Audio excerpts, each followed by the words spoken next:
أهلا بيكم مع وصفة جديدة من وصفات هافنز كيتشن. النهاردة هنعمل وصفة كفتة سهلة قوي وسريعة في عمايلها، وفي نفس الوقت تنفع للي عاملين كيتو أو لو كارب دايت. يلا بينا نشوف هنعملها ازاي.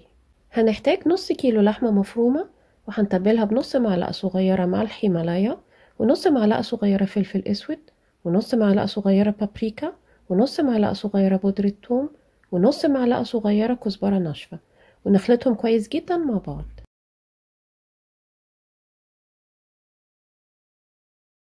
ودلوقتي هنشكل الكفتة بتاعتنا بأي شكل تحبوه. أنا هنا استخدمت آيس كريم سكوب عشان الكفتة كلها تكون بنفس الحجم.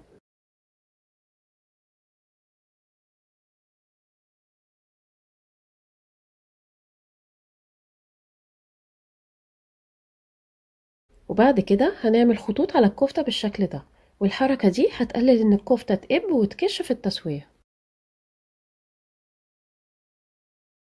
وفي طاسة على نار متوسطة هنحط زيت زيتون، ونسوي الكفتة 3 دقايق تقريبا على كل ناحية، وناخد بالنا ما نزودش التسوية عشان ما تنشفش مننا وتفضل جوسي.